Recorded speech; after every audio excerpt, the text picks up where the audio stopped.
Now, he's going to share his views with us from his book, and we're going to start this time with something that is a little bit different because we're going to start with his autobiographical notes that he's called Doma. And this will give you some perspective as to how Jim came to have the vision that he has and his interconnection with spirit in developing this particular part of his vision. And once again, in this time of change, what he has to say for us is particularly interesting. So again, my guest, Mr. James Hamilton, and I'm going to go into his first quote, and these are all quotes taken from his book, and we're going to see just what he has to say in order to support this. And this is, quote, "It was in plugging into my mind through focus and a simple connection with innate intelligence through meditating, non-resistance, that I began to put my life into an interesting kind of order." Can you explain that a little bit, Jim, with your personal adventures? And I know he's had a lot and very unique ways of approaching them. So what would you like to say to that point? First off, it's a pleasure to be here. As always, I enjoy our conversations on the set as well as our conversations prior and afterward.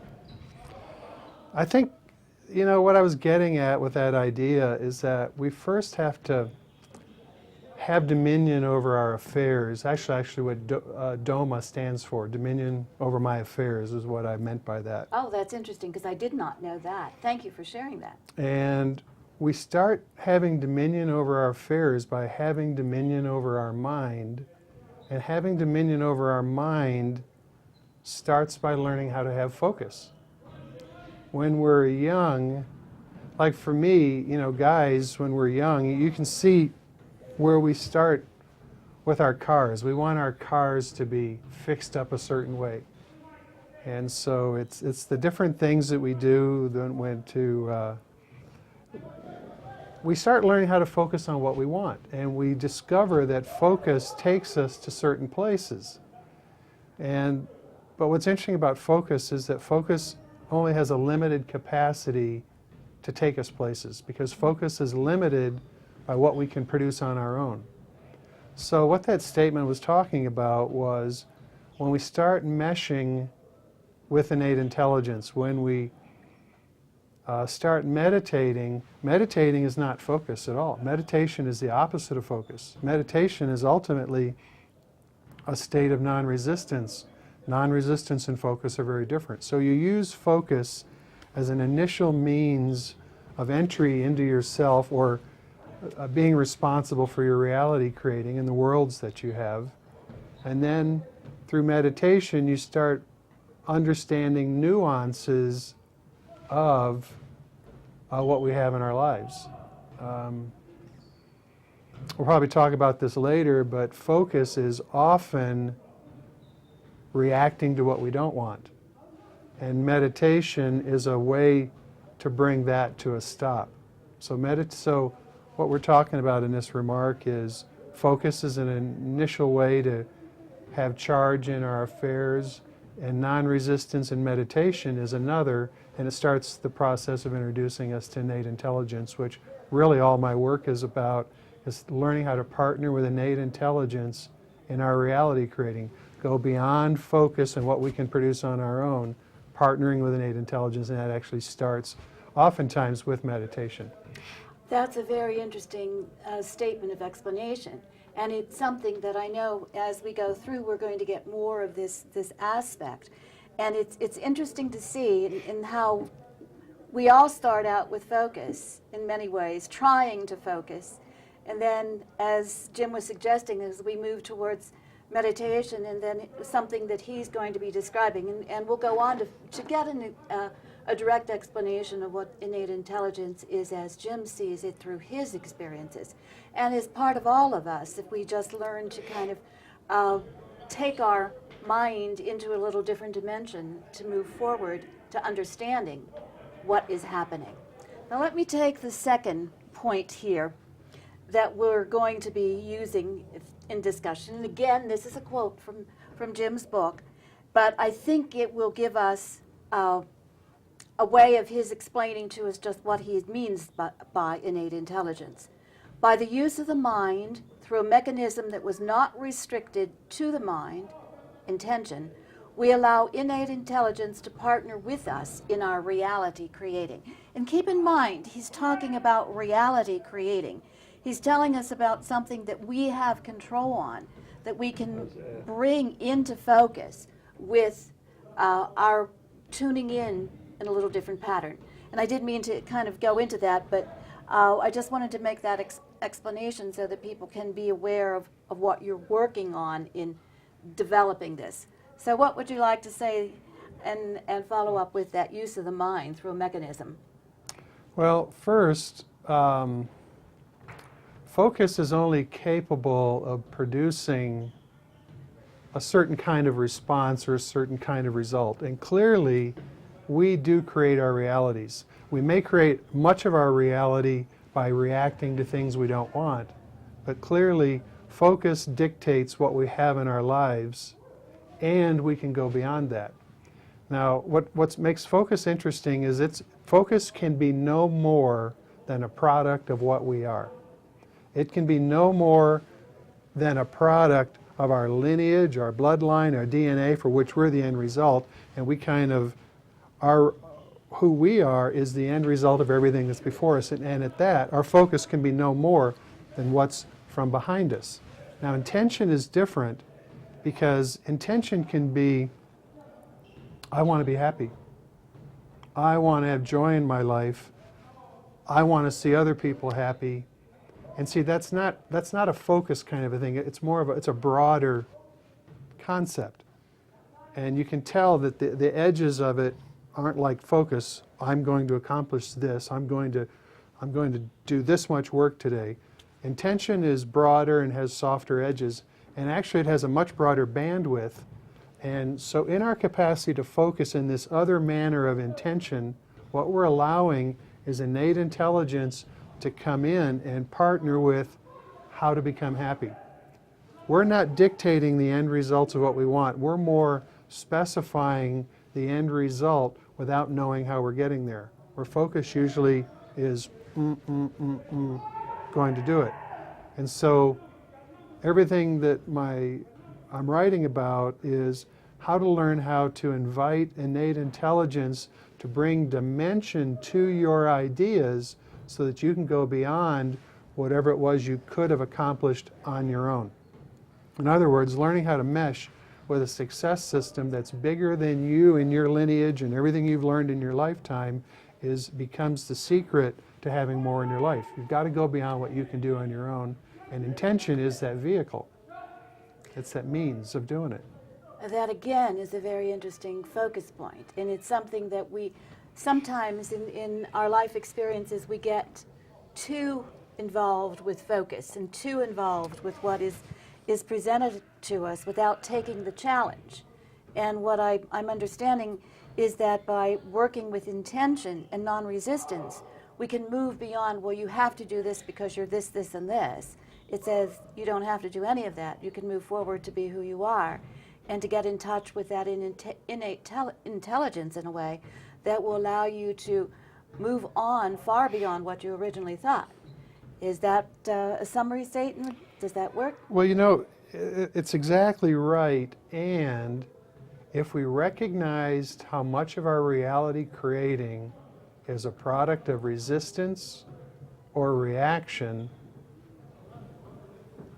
it becomes really apparent that we're stuck in a loop of our outside surroundings, whatever they are. We react to them. We kind of recreate what we react to, and we go around in a circle, and we go around in a circle. And humanity's in a phase of starting to break that because we've run out of, I mean, we can only be so much afraid of quote unquote our enemy. And now you've got people out there, Barack Obama is out there trying to find the commonalities that these European countries share with us. And one of them is this certain financial crisis, another is this terrorist issue. And we're looking for commonalities rather than differences. In other words, where the United States may have a a strong perspective in a country and attempt to have its perspective. What we're now starting to do is look for how to share. And so we're starting to move beyond resistance, beyond reactionary posturing. And I think it's important for us to, in our own lives, move more into this non-resistant mode, more into allowing, because interestingly enough, there's a bigger scale of the world going on than just our capacity to focus, our capacity to react to things, and there's a bigger scale of order. And so in non-resistance, with the intention of wanting this, wanting more, we can start to mesh with something bigger than ourselves, and that's the game I'm playing. That's what I write about and explore on my own. Well, in that particular vein is important for all of us to become aware of at this time, and to get to look at what we are doing in our lives that can change the way we envision the world and can move us away from fear and doubt and into something that will help us to create a reality that is really very, very exceptional. And I think this is something that I just happened to pick up Greg Braden's new book in dealing with 2012. And as I read just the first couple of pages, I realized in a sense that what Jim is offering is a way of moving into this new time period and letting us move forward with a little more awareness of ourselves and a little less fear and resistance, so that we can allow our inner being to speak to us, or innate intelligence, and go forward. Now, let me look at, I'm going to pick up another of his quotes from his Doma autobiographical notes, and it says, individually and collectively, we are becoming conscious enough to recognize that we are not our own, 2, incapable of being, we are not on our own, 2, incapable of being on our own, and 3, the mind and the brain are insufficient to process our surroundings for providing guidance, and 4, innate guidance is a welcome as we overload the air, ocean, cities, and our personal environment with waste and disregard for our overall health. Now that's pretty strongly stating. There are a lot of things in there that are quite powerful. And to say we are not on our own and incapable of being on our own. The mind and the brain are insufficient to process our surroundings. And innate guidance is a welcome as we overload the air, ocean, cities, and our personal environment with it, is with waste and disregard for our overall health is a pretty strong statement. And if you can you just expand a little bit on that in a sense of what you and your vision and your insights are focusing through at that point? Of course, that sentence is out of context. I wish it was reduced to 3 separate sentences so we could make it a little bit simpler. But the essence is that humanity has got to learn how to embrace the unknown, because the unknown is where everything comes from. How do you think we're going to get out of these climate issues, all these environmental problems? The solutions are going to have to come from bigger than our brains. Now, the way I like to explain it is we've gotten in the habit of attempting to use our brains to process our surroundings. We have 5 senses primarily. Some people have a 6th sense that they can rely on, but our 5 senses actually only pick up about 1% of the information that's out there. So what that means is if we're using our brain to process our surroundings and we're only picking up about 1% of what's available, we don't have very much information for making choices and decisions. And you see, this is why we're dysfunctional as a species. This is why we're overloading our air and our water and creating so much dysfunction, because you see, we're out of our partnership with innate intelligence. Everything else that's living has an intact partnership with innate intelligence. excuse me, and the humans seem to be the exception to that. Because we have enough horsepower, we think, where we can do it on our own, and in doing it on our own, we're making a wreck of things. And so what we want to learn how to do is move to non-resistance. We want to open up this connection with innate intelligence. And what I've come to discover in the work that I'm doing is that in non-resistance, through the intention of wanting to be happy, through the intention of wanting to be non-resistant and an expression of unconditional love, you might say, I'm learning how to open up and let innate intelligence partner with me in my reality creating. And what I'm discovering in non-resistance is that something I call innate guidance becomes available. Now we'll talk later how to actually implement this, because there's actually technology that I've come to understand and discover that makes this available. But in non-resistance, we start having access to what I call innate guidance, and it's in innate guidance that our capacity to address our surroundings becomes available, because we're not using our brain to do it. We're partnering with something bigger than us, and now suddenly we have insight into our surroundings that is far beyond what the brain and mind could do on its own. And then our capacity to produce realities and create realities, instead of being in reaction to this or at odds with that, or a product of the anger of the generations before us or our DNA or whatever, we're now learning how to process our surroundings in an altogether different manner and become solution-oriented. In other words, our goal and our job through intention is to learn how to partner with innate intelligence, become clear enough so innate intelligence can express itself through us, and it brings a solution orientation in, and we start to solve problems beyond the capacity of the mind or the capacity of the brain. And to think about it, innate intelligence is all-pervasive. The planet has been in a state of expansion since the beginning of time is kind of a corny expression, because that's a man-made idea. Time is a kind of a limited concept. But the universe has been expanding. There's been a model of success that's always been there, that the universe has always expanded. And you see innate intelligence kind of drives this. And we need to learn how to partner with that ourselves, and that's how we'll get ourselves out of this debacle. Because in the meantime, we've been producing our realities on our own without enough horsepower to do it, and that's why we move into reacting to things and why everything seems to be going south.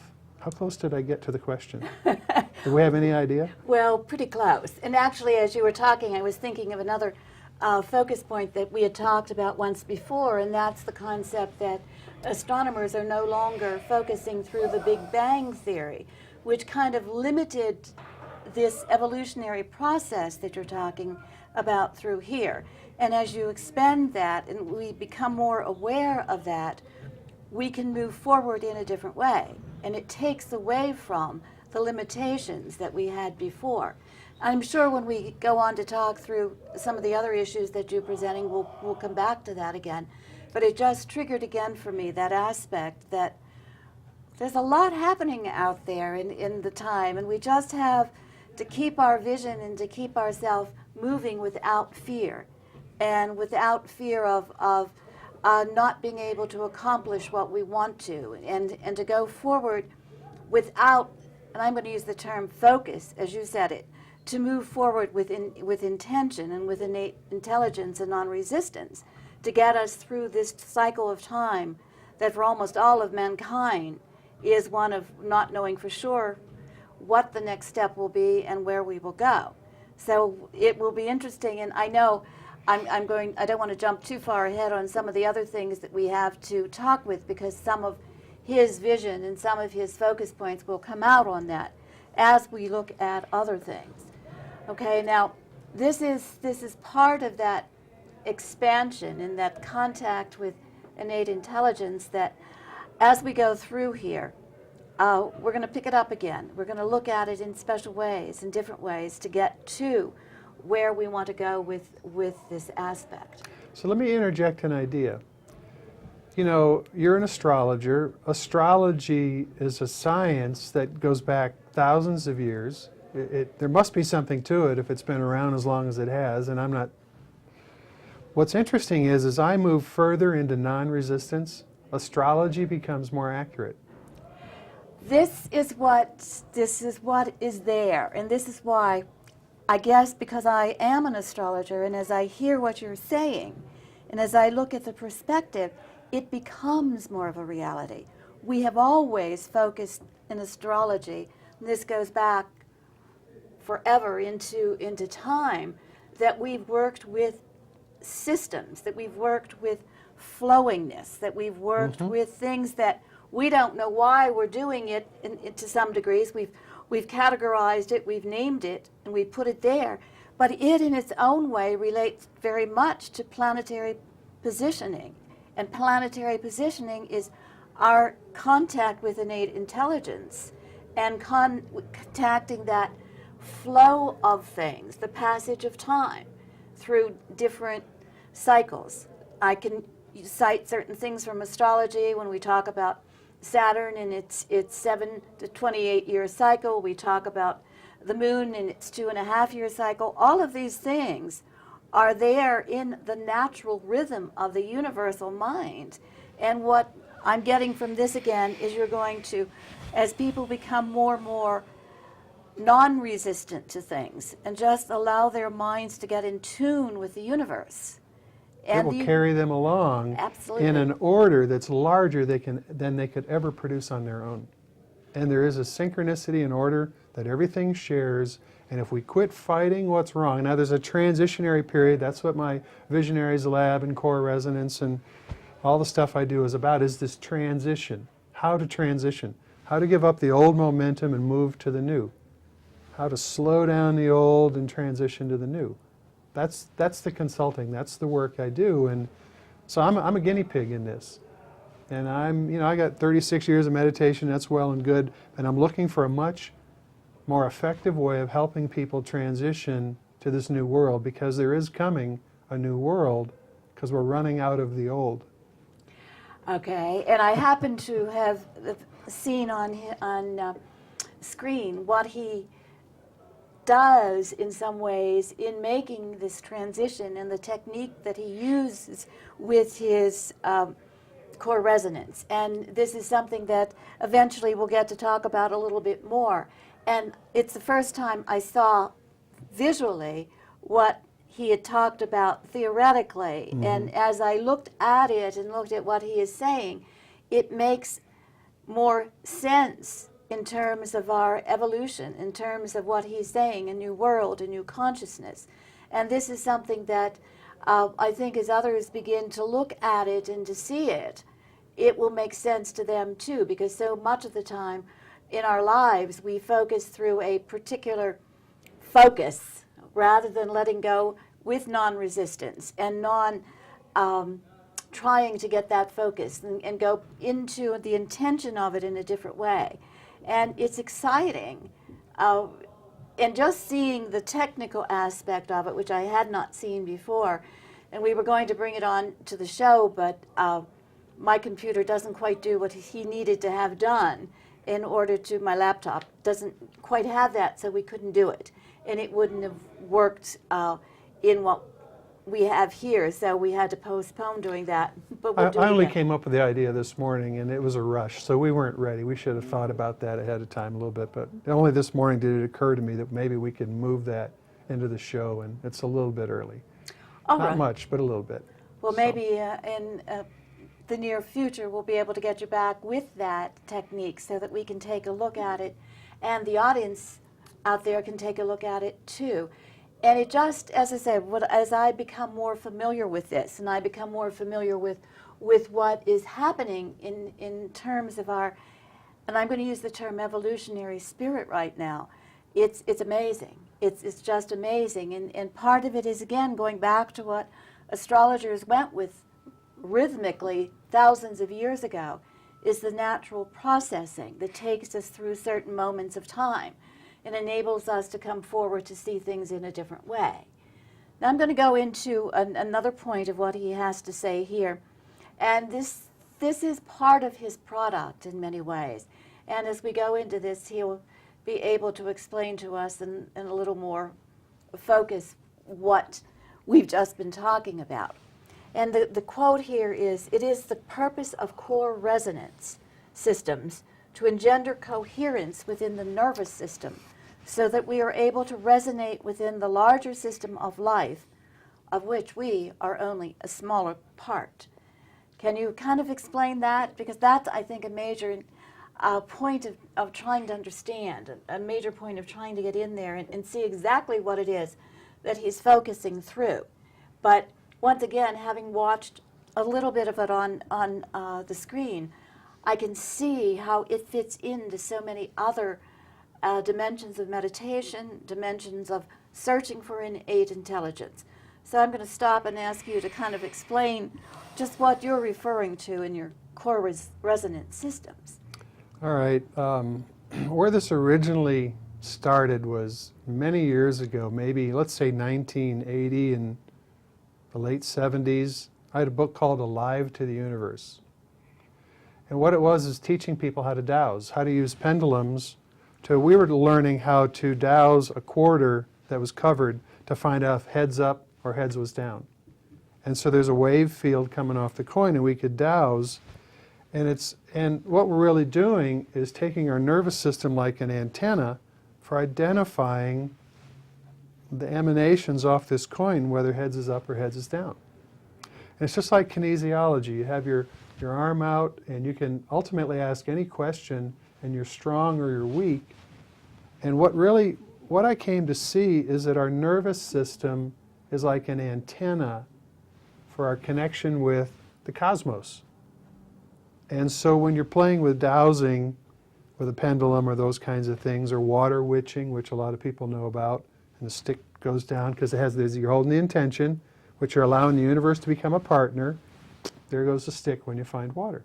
So what the idea is our nervous system is like an antenna for our connection with innate intelligence, connection with source. I use the terms interchangeably. Connection with the cosmos. All these would be capital C, or innate intelligence, capital I.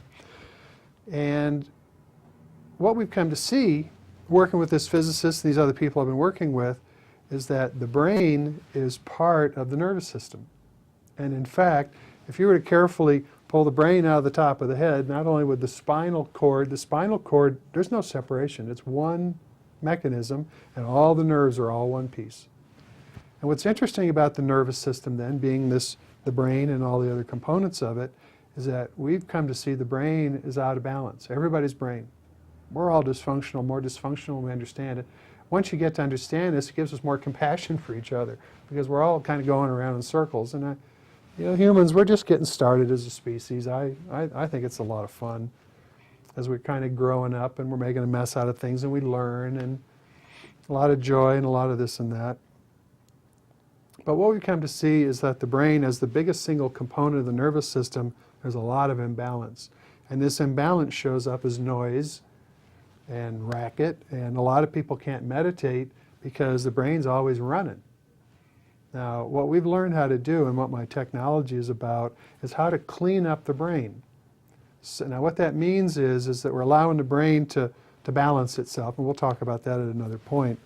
But coherence was the term I think I heard in part of the quote. Coherence is when you clean up the brain so that you don't have this racket up here, so that this connection with innate intelligence becomes better enabled. And it's in cleaning up this connection with innate intelligence that we begin to be able to choose higher quality, shoot for higher quality results in our lives, because we're now partnering with something that's bigger than us alone. And so cleaning up the nervous, so that's what meditation's about. It's a very slow way, and meditation's wonderful, but it's a very slow way of cleaning up the nervous system, and I speculate it takes 3 or 4 generations of meditation to have really significant results, really significant results. And there's some cultures where meditation has been there for quite a long time, generations and generations and generations. It's unusual to even to find in America somebody where there's 2 generations of meditation. It's still pretty new. The point being, in cleaning up our nervous system, we clean up our connection with innate intelligence, and it becomes a significant boost in our capacity to produce useful realities. Useful realities means realities in sync and in harmony with this bigger picture. In other words, the humans have got to learn how to mesh into this success system that's far bigger than us, instead of, carousing around. And, some people don't realize we've got a big plastic island in the Pacific. I mean, there's a lot of plastic. I don't actually know how big it is, but I do know it's real. It's Pacific Garbage Patch, I think they call it. You can Google search it. Same thing, at the mouth of the Mississippi River. It's 150 square miles of dead water from all the effluent that comes down the Mississippi River. The humans are making a wreck out of things because we're on our own, and it's in our capacity and have the intention to get back in sync with innate intelligence that we can move on, clean up our planet. Do you know how much space junk there is out there? Yeah. It's becoming crazy. We're turning everything into a junkyard. Well, I'm gonna put something in because it triggered something with me when you were talking.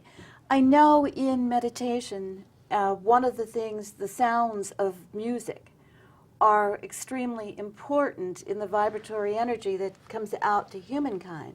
And I know that Mozart was considered to be one, and there were all kinds of scientific tests done on this, that his music raises the consciousness of people, and that turns off what you were saying in some ways by that mindset that says we have to focus on this way and so on and so forth. And that he frees, through the music, he frees up that brain connection for mankind. Would you go along with that, and would you say that this is part of what we will be learning more to go with non-resistance and to look at the core resonance within our beingness and our society's beingness? So isn't this fun? Aren't we having fun? Of course. This is great. So you know what's interesting about Mozart and these, do you know that original governing was music? The original form of quelling crowds was music, and originally music was only allowed to be played by certain people because they were playing music in certain tonal ranges, which is to say, early music they used sacred geometry. Yes. Okay. And you see, sacred geometry is ratios that are found in nature. And so sacred geometry is mankind copying, mimicking, I've learned a new term, biomimicry, where humans are going to learn how to take success in nature and apply it. I want to see corporations imbued with innate intelligence. It's actually in my book. It's something, and I'm getting off track here, but music was one of the earliest forms of bringing harmony and peace to people. And it was very limited in who could produce music a long time ago because it was sacred. Music was sacred. And it reminds me that the earliest churches were built with sacred geometry. This is what makes Glastonbury and a lot of these ancient edifices so powerful, is because being built with certain ratios, they were attracting the frequency of God.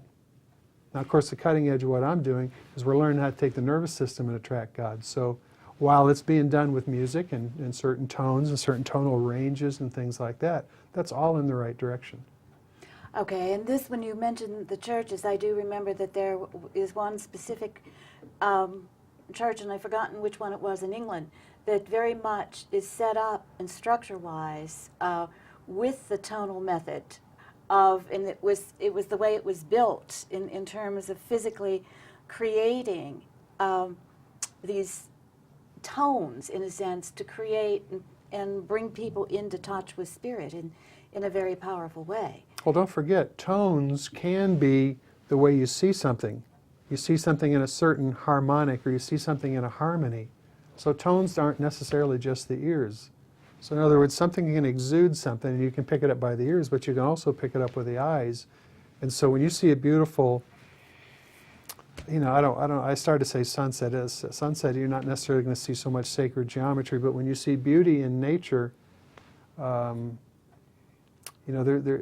tones can be more than just the ears. So sacred geometry and just this harmony, it impresses us. So we have a choice of how we want to take in our surroundings, and obviously putting our time and attention to innate intelligence and the many manners that it expresses itself. And if you can take somebody like Mozart who can imbue that into his music, and it's still, I don't know how far back Mozart goes, but 300-400 years or whatever it is, and that music is still impacting people, he was doing something right. Well, this is the power of it, because I know just studying some of this and getting in touch with what people were saying, and it just recently, within the last maybe 10 years, that they came out with this study that said that this is what he did. This is why the power of the music still affects people the way it does, because he was very much in tune with the mind and getting the mind to come up to another position of understanding. And when you said what you said before, it just triggered me that this was something that has been going on, even though we've not always known that it was being done, and no one quite knew how Mozart was doing it. He certainly was. Mm-hmm. And it's still there, and when man listens, it is something that tunes them into the vibrations of what is there. And this is one of the things we were talking about, the present circumstances, and Jim kept saying, well, turn off the news and listen to some music, or go and step out of what is being presented to us through the television, the fear, the things that are out there. The marketing of it, so that we can relax and move back into attunement with that innate intelligence that we are trying to get back in touch with, or to get in touch with in some instances. Yeah, let's go back and give our brains a rest once in a while. Let's go back. See, what we want to do is we want to be in presence, because when we're quiet and we're in presence, this connection with innate intelligence is more available. And it's what rolls me out of bed every morning. Something will come. I always wake up with stuff, but something rolls me out of bed, and it's usually an idea, and that's how I start my day. I don't get up and slog to work every day and things like that. As we know, I make everything up. Well, we're going to see another aspect of that with the next focus point here, that talks about the quality of our reality creating is little more than a scorecard for the quality of our connection with Source. Now, that needs a little bit of explanation, I think, for all of us to kind of think about that. What is the scorecard that you're referring to here, and our reality creating? How could you explain it to people who may not have read your book yet? And what is it that you're seeing with that? It's a term to use, and I know it was one of the major quotes in the focus that you had. How do you see that? What is the impact of that in our creating reality? All right. First off, when we focus, we produce reality. And we know, especially in part from this conversation, that focus is limited by our background to project forward. And so we know from other people that success used to look like Cadillacs, now it looks like Lexuses. But success used to be measured by stocks and bonds and the quality of the schools we sent our kids to and the different things like that. And so that was a measure and a reflection or feedback from the quality of our capacity to focus. And we know that focus has a limit to what it can do. So as we start moving into intention, we start to produce our realities differently.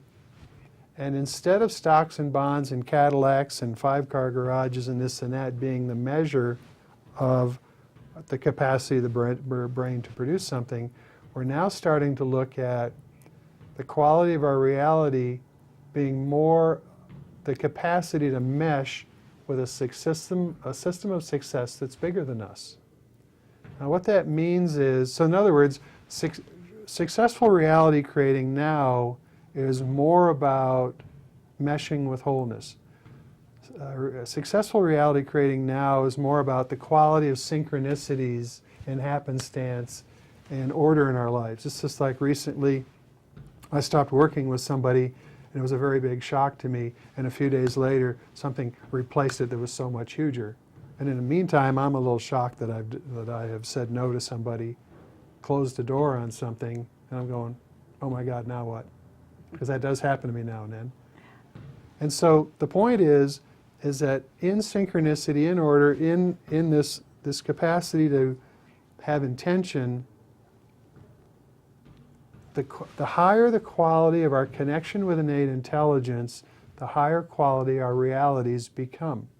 Again, we move away from the Cadillacs and more into qualities of synchronicity, capacity to contribute, the ability to contribute to making a better world. So what the scorecard idea is, it ends up being that the quality of our reality creating is a product of our connection with Source. And as the quality of our connection with Source improves, the quality of our reality creating shifts. And so I now say that our realities are really, the quality of our realities are a product more of our ability to mesh with innate intelligence or Source more than anything else. And the Cadillacs and all that stuff takes care of us. It's not a goal any longer. Did I? Yes, you did. You did get that statement, I think, very much out there. And I'm just going to kind of throw out another point there for you in a sense. If someone is working totally with innate intelligence at this particular time, what do you think can be a product of that? Do you have a vision on that? Well, for one thing, the lifetimes that have come before them and the DNA and the family lineage bloodline and hatred's not a very good word, but the bloodline lineage that we're the end result of, for one thing, that comes to a stop. That will never go on with the reactionary posturing that we've grown up with in our bloodline that we're the end result of. That's the end of that generation or multiple generations of that kind of reactionary posturing. It's a different take. But more than that, so in that same vein, let's say, somebody that moves to non-resistance, somebody that moves to unconditional love, somebody that moves to partnering with innate intelligence, we start to quell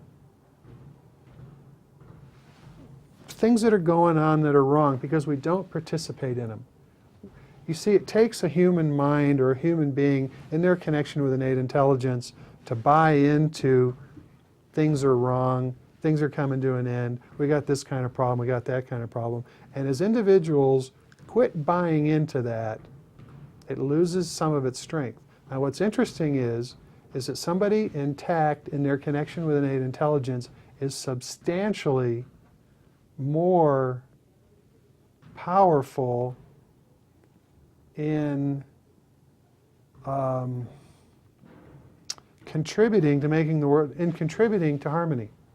In other words, it's a one-on-one thing when you're fighting what's wrong.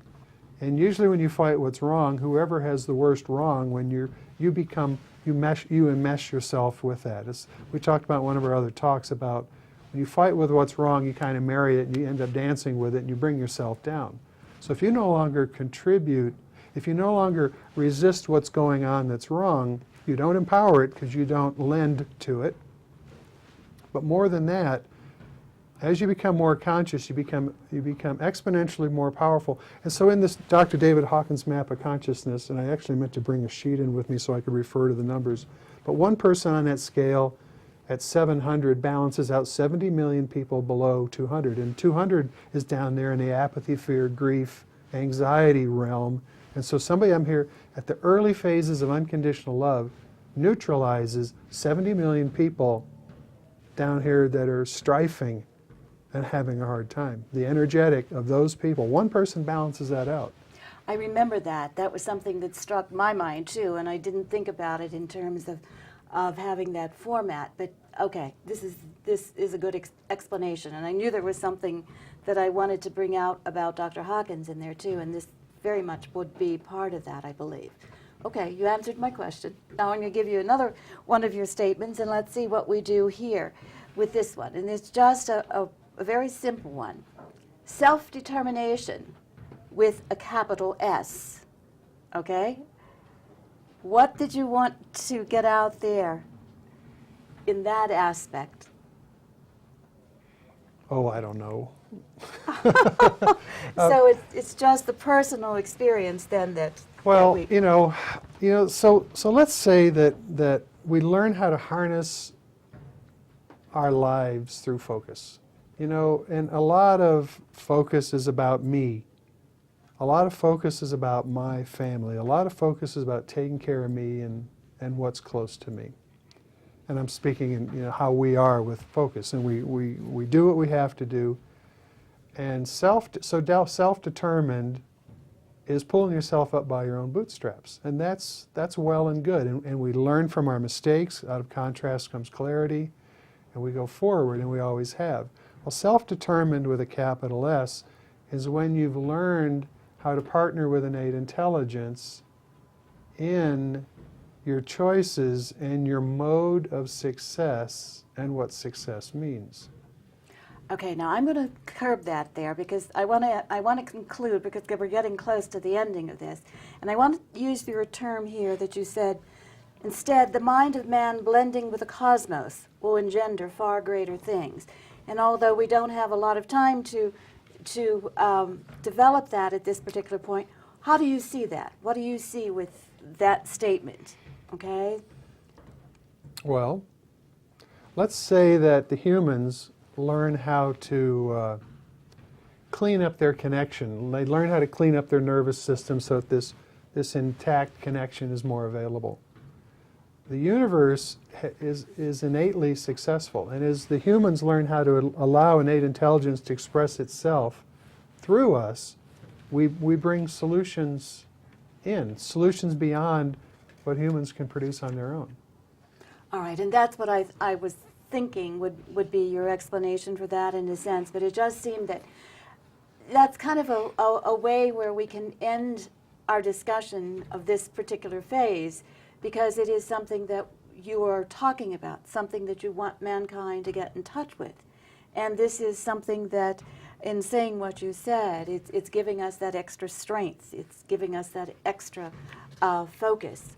And maybe, in some ways, I'm just going to summarize this last statement that you said here. It is in the refining of our nature that reality becomes the scorecard for the quality of our connection with Source. And I think that kind of puts together what you're trying to get us to do. Refining our nature, that reality becomes the scoreboard or scorecard for the quality of our connection with Source. And that's in part the lesson that you're trying to get out there with this particular focus of yours. Am I right or wrong with that? Yes, and so let me add to that. It's in our partnership with innate intelligence, in our partnership with something bigger than us, we become able to embrace the unknown, and it's in the unknown where everything is at. Very good. That's a very good way of bringing and concluding what we've been dealing with in this particular phase. And as we are beginning to look at again, the closing time of the show, I want to thank you again, Jim, for sharing your information with us at this time. It's a very powerful focus. And it's something that we are moving towards in a way that is going to be very powerful. And that is, I think, very important for us at this time, because we are in such a shifting modality that this focus that you're presenting, the incredible bandwidth, the human nervous system combined with non-resistance, refined and coherent, and delivering amperage without measure, that we become useful to ourselves and thus exponentially to the whole. And this, at this particular time, is extremely important, extremely necessary for us to be looking at. So once again, I would like to invite anyone out there who wants to come on and share their vision to come and become a part of AM Light. And so once again, thank you, Jim, and thank you out there. Thank you. Thank you.